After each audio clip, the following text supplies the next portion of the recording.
Bismillahirrahmanirrahim. Assalamualaikum warahmatullahi wabarakatuh. Jumpa lagi dengan saya, Teiser. Pada kesempatan kali ini, saya akan menyampaikan kajian tentang sistem perkandangan dan pola pemberian pakan pada burung walet. Ada sistem budidaya dengan model artificial, artinya dengan menggunakan rumah sarang walet. Ya. Mari kita mulai. Kalau berkaitan dengan mekanisme teknis perkandangan dalam hal ini pembentukan atau pembangunan rumah sarang walet, ada beberapa hal yang perlu menjadi beberapa pertimbangan.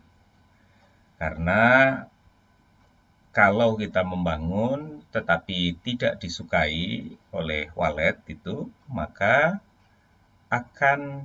tidak akan ditinggali gitu ya, atau tidak akan ditinggali karena walet tidak merasa nyaman di sana. Ada beberapa general condition atau kondisi umum yang dibutuhkan bagi walet untuk mau bersarang.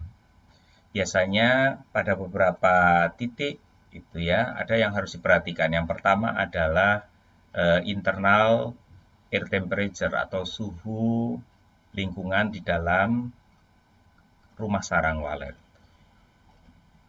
Secara umum, walet bisa atau menyukai tempat-tempat dengan suhu 26 hingga 35 derajat Celcius. Namun, beberapa hasil riset menunjukkan titik idealnya berada pada 26 sampai 28 derajat Celcius dengan kelembaban 75 sampai 90%. Demikian juga bahwa wajarnya di dalam sebuah rumah sarang walet juga membutuhkan suplai oksigen. Di samping ada kaitannya dengan distribusi internal temperature, air temperature, dan relative humidity, yaitu diperlukan satu unsur lagi keberadaan atau adanya kecepatan angin, gitu ya, aliran udara. Itu pada kisaran 0,21 sampai 1 meter per second. Pada beberapa titik juga dibutuhkan, yaitu intensitas pencahayaan pada kurang dari 5 lux. Ini adalah rata-rata pada hampir semua bagian. Namun pada beberapa titik, biasanya titik-titik tertentu, misalnya inlet tempat dia masuk, itu bisa mencapai 10-12 lux.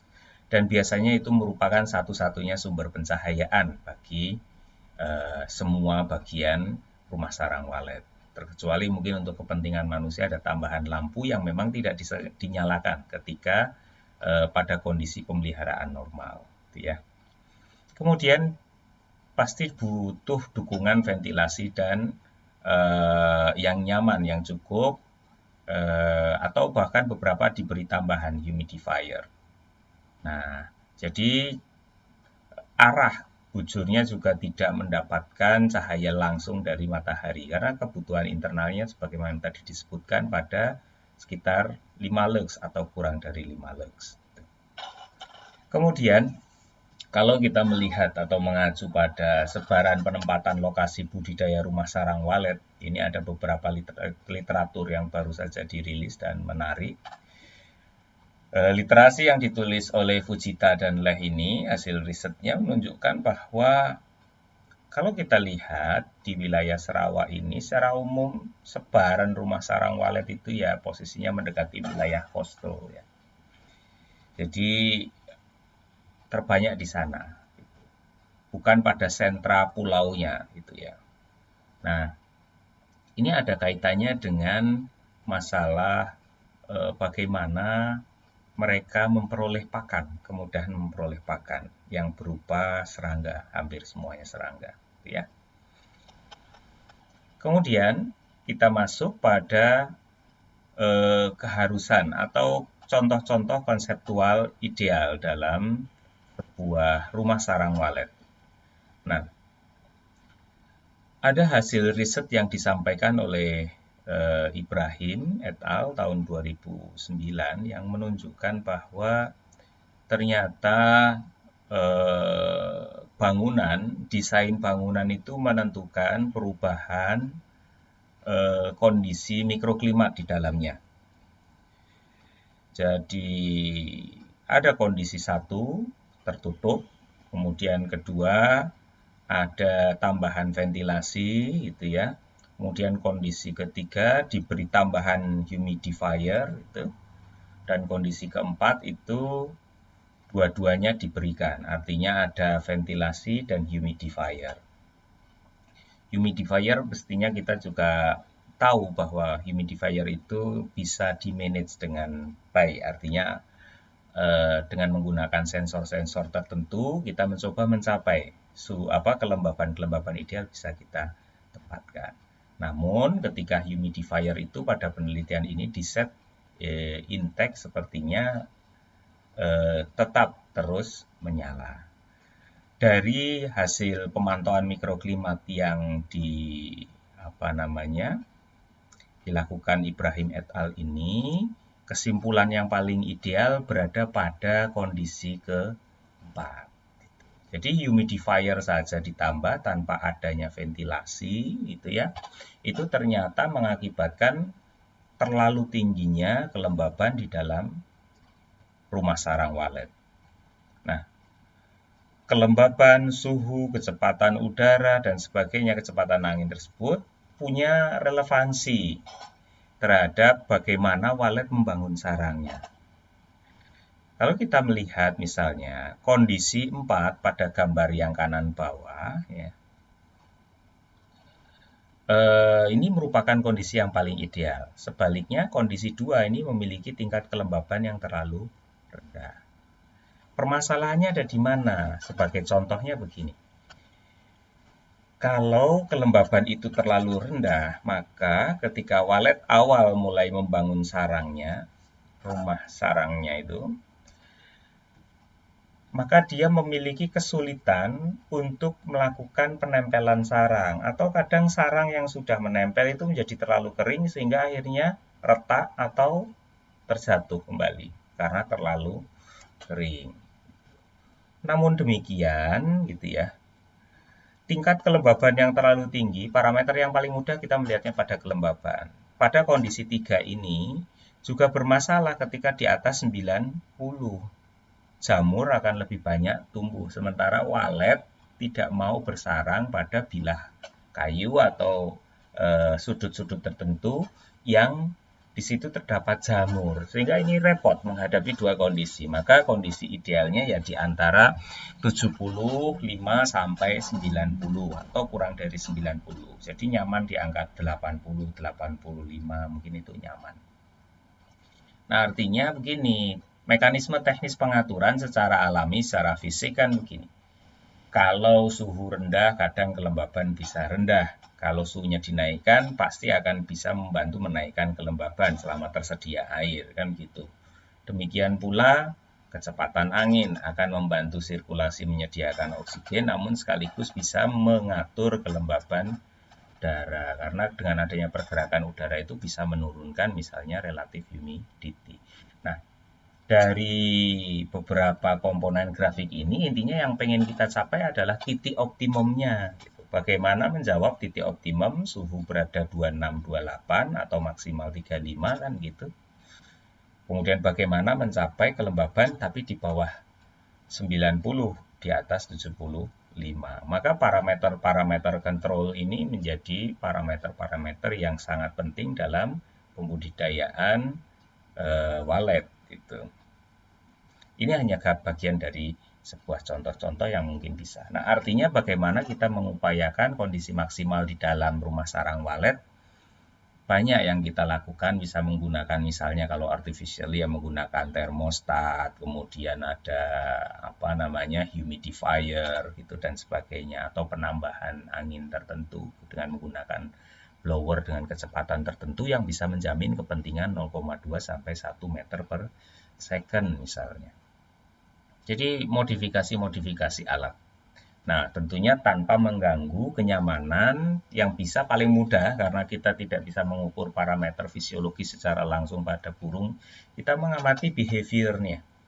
Kalau nature normal behavior-nya itu well expressed atau bisa diekspresikan secara nyaman, secara maksimal, maka pasti bisa menjadi indikasi bahwa oh dia merasakan kenyamanan yang ada di sana gitu. Oke, mari kita lanjutkan. Nah, ada juga kondisi fisik lain di samping kondisi kebutuhan mikroklimat, yaitu misalnya ukuran inlet pintu masuk 30 kali 20. Karena dia memiliki ukuran misalnya lebar sayap kiri kanan sekian gitu. Sehingga ketika dia membentangkan sayapnya kemudian mulai masuk berjalan gitu ya. Mohon maaf terbang itu sambil terbang itu termasuk memperhitungkan rentang kebasan sayap, kibasan sayapnya. Nah, di samping tingkat kesukaannya juga gitu ya. Ketika dia masuk sambil melayang gitu artinya tipenya dengan karakteristik seperti tol, jadi artinya ada terowongan, dia merasakan membutuhkan itu. Ini hasil beberapa yang disampaikan pada sebuah buku kita bisa melihat. Maka artinya kita mencoba mengadaptasi karena prinsipnya kita sebetulnya ketika membangun rumah sarang walet itu mencoba untuk memindahkan yang tadinya berada di dalam gua, kita mencoba mengadaptasi sedekat mungkin dan yang paling mungkin juga pada kondisi teknis mekanisme budidaya. Jadi mulai dari inlet pintunya juga sudah kita atur gitu. Kemudian bagaimana pemasangan papan sirip sarang karena sudut-sudut yang ada sudut-sudut kondisi tertentu walet itu suka bersarang pada karakteristik tipikal sudut misalnya. Sehingga dia kita buatkan papan berupa sirip-sirip sarang. Mungkin pada ilustrasi di tatap muka sebelumnya juga sudah sempat ada. Bahannya empuk, ringan gitu, tidak berbau menyengat gitu ya. Nah, permukaannya masih kasar gitu dan seterusnya. Karena walet membangun sarangnya sambil terbang, tapi bukan berarti terus terbang meludah dan sebagainya enggak. Tapi ada pergerakan terbatas, berhenti terbatas, kemudian dia mulai menata sarangnya dengan mengeluarkan ludah yang diproduksi pada bukal kavitinya. Nah, idealnya berapa ya ketebalannya ini kita atur gitu ya. Lebarnya kita atur berdasarkan standar ukuran sarang walet gitu.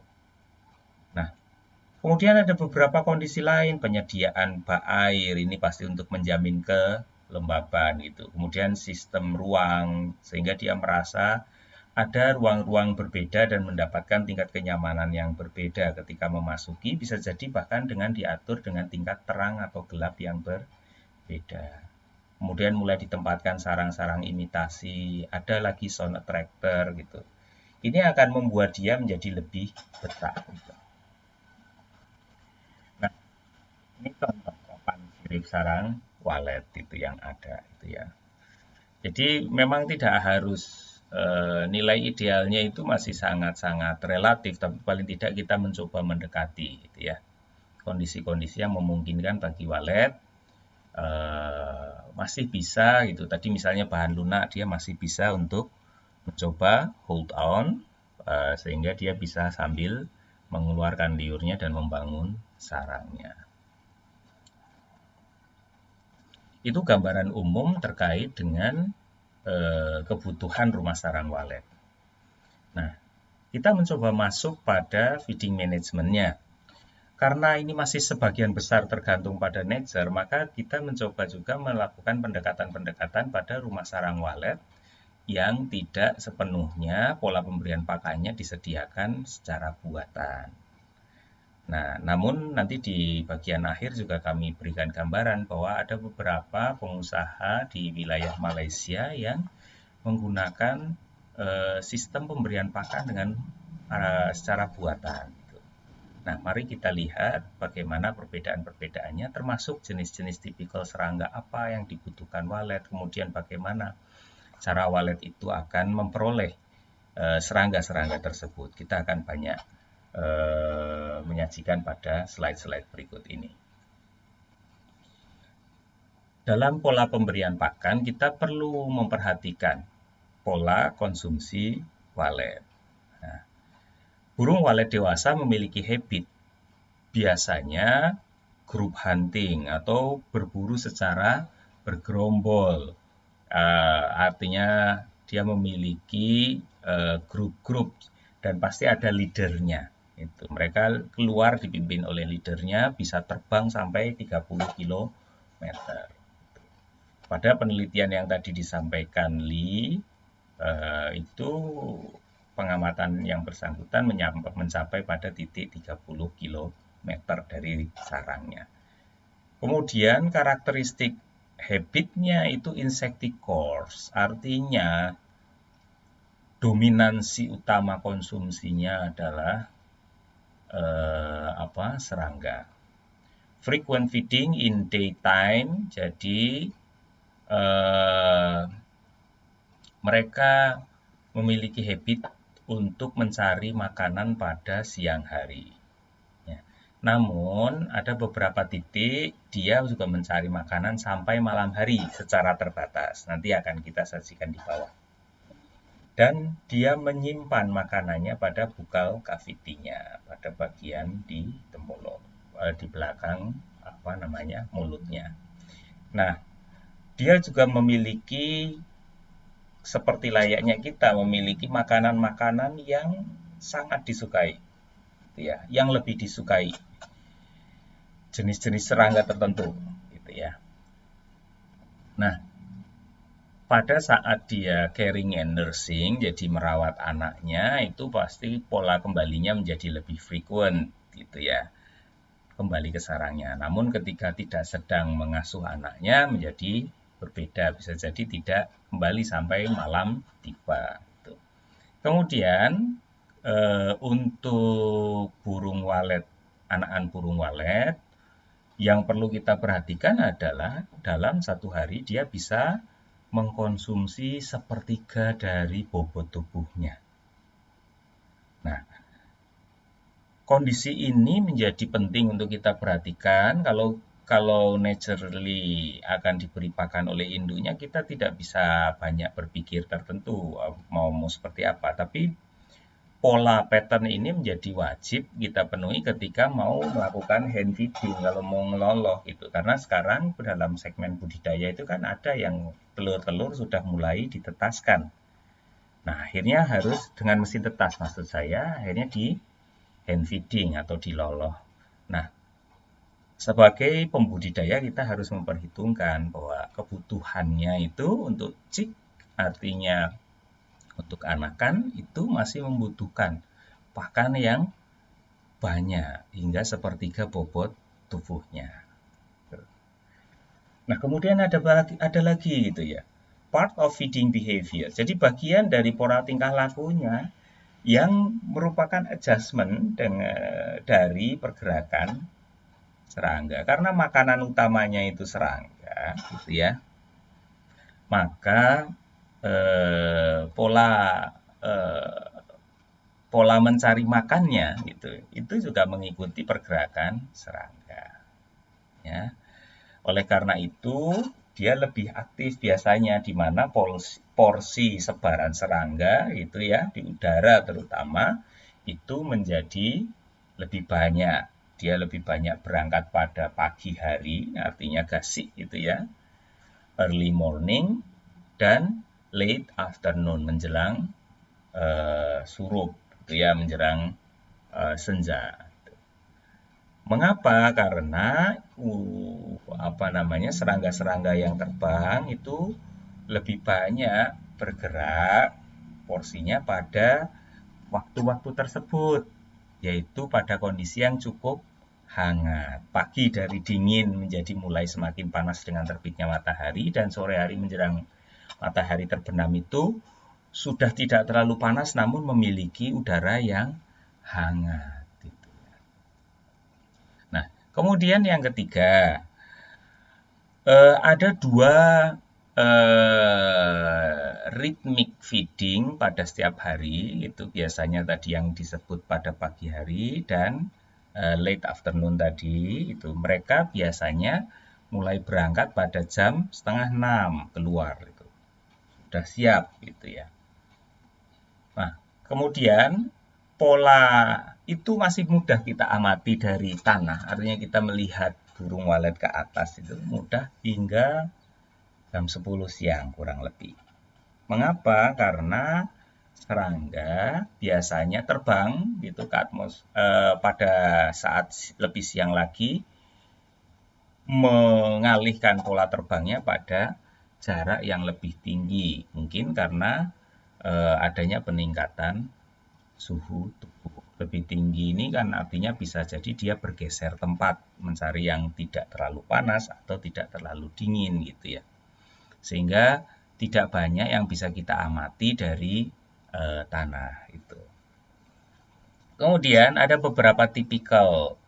Nah, biasanya pada kondisi tertentu dia juga akan kembali ke sarangnya pada waktu yang lebih malam.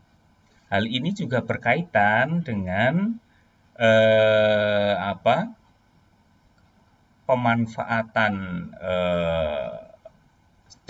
pencahayaan yang tersisa ya pada masa-masa setelah itu, sesaat setelah matahari tenggelam itu kan banyak serangga yang juga berterbangan pada malam hari. Ingat tidak terlalu malam, biasanya ya sekitar jam 8 malam gitu ya. Ada juga kenapa? Karena serangga tertentu membutuhkan kondisi yang mungkin lebih lebih dingin dan mungkin kondisi yang pencahayaan yang berbeda. Nah, ini yang juga ditangkap oleh peluang ini oleh walet untuk mencari makanannya. Ini serangga makanan burung seriti dan walet karena polanya hampir sama maka kita sandingkan. Induk walet yang sedang mengasuh pada hasil yang riset yang sudah dilaksanakan itu ketika dilakukan seksio itu bisa ditemukan kurang lebih 500 ekor serangga. Nah, kemudian di breakdown itu. Nah, jadi ukurannya berbagai macam, kurang lebih hanya setengah gram. Nah, kita melihat porsinya itu yang paling banyak dari grup Hymenoptera. Tawon, lebah, semut itu yang paling banyak dia cari. Kemudian dari Epemeroptera 26%. Homoptera 15%, Diptera 7,7%. Nah, artinya dengan porsi yang seperti itu ini menentukan tingkat prevalensi. Tidak termasuk jenisnya ya. Artinya dari Hymenoptera ini banyak gitu. Ini contoh-contoh gambaran kelompok Hymenoptera ya. Ini ada Epemeroptera, Homoptera dan Diptera. Jadi kelompok capung gitu ya, kelompok kutu-kutu daun, penghisap daun, dan kemudian ada kelompok lalat dan sebagainya. Oleh karena itu sebetulnya burung walet ini tidak hanya memiliki peran untuk menghasilkan sarang bermutu baik, tapi juga memiliki peran ekologi sebagai pemberantas serangga gitu ya, yang mungkin bermasalah, itu membawa masalah pada sistem budidaya pertanian lainnya. Oleh karena itu, maka kita bisa melihat selama pada konteks tertentu, walet ini memiliki kontribusi yang positif. Itu. Nah, masih tentang foraging pattern, cara mencari. Ini ada penelitian lagi yang menarik yang disampaikan oleh Fujita dan Leh itu. Nah, kalau kita lihat, ini gambar A ini pada pagi hari. Nah, ini ada dot ini, ada titik-titik di sekitar titik observasi ini, itu ya, itu menunjukkan jumlah walet yang ada di situ. Artinya dia pada saat pagi hari itu banyak berada pada wilayah coastal, gitu ya. Kemudian, gitu ya, memang pada bagian ini paling banyak serangga. Pada saat menjelang malam pergeseran gitu ya. Pola distribusi pakannya bergeser, dia juga bergeser mencarinya. Sebarannya menjadi lebih ke tengah menjauhi coastal. Nah, terus apa yang harus kita lakukan kan gitu. Nah, artinya kita harus Bisa jadi tempat kita membangun rumah sarang walet itu yang kita adjust mendekati sumber pakan. Di mana itu ya mungkin kalau dia ada tendensi ke coastal, ada tendensi ke arah hutan, misalnya yang datarannya lebih tinggi sedikit gitu, bergeser pada radius 30 sampai 50 kilo, maka kita bisa jadi misalnya membangun pada kawasan di antaranya gitu. Sehingga dia dekat kemana-mana. Atau mendekatkan artificial feed atau feeder untuk aeroswave. Bisa dengan membangun antara lain insect attractor, penanaman tanaman media perkembangan serangga seperti lamtoro, sengon, itu kan banyak serangga yang menjadi favorit, yang berkembang dan menjadi favorit burung walet. Gitu. Nah, atau kalau mau neglecting all of this gitu karena itu juga tidak mudah, 3 komponen di atas ini ada gitu ya, sebuah perusahaan farm burung walet di Malaysia yang membangun gedung. Kalau kita lihat gedung, gambar gedung di bawah ini gitu ya, yang ini betul-betul tertutup, atasnya tertutup dengan jaring gitu ya. Sehingga 24 jam itu walet ya hanya ada di dalam gedung, ya mandi, bermain air, mandi, kemudian terbang. Nah, alat-alat pada sebelah kanan bawah ini itu alat buatan. Prinsipnya seperti blower, gitu ya, whistleblower. Ketika dia dinyalakan, lah blow itu bukan hanya untuk meniup udara saja, tetapi udara yang sudah di situ ada diberi campuran serangga-serangga yang sudah dikeringkan. Komoditasnya apa ya bisa bermacam-macam gitu ya. Yang bisa dibudidayakan oleh manusia. Sekarang banyak mekanisme teknis pembudidayaan serangga sebagai alternatif sumber protein maupun pengolah sampah. Nah, hanya kalau gitu ya, teknis budidaya seperti pemberian pakan bagian atas itu mesti artinya punya kelebihan. Sebagaimana Pak Trisar sebutkan pada tatap muka yang pertama, sistem pemberian pakan berbasis nature itu memberikan peluang keragaman serangga. Sehingga input proteinnya menjadi beragam. Kualitas sarangnya menjadi lebih baik dibanding hasil budidaya secara artifisial yang pakannya juga terbatas. Sangat susah bagi kita untuk menyediakan puluhan jenis serangga sebagaimana kebutuhan normalnya. Artinya berarti ada pergeseran. Kalau kita pelihara secara buatan yang berada dalam captivity, maka berarti sumber keragaman bahan pakannya menjadi terbatas. Kondisi ini yang akhirnya juga menurunkan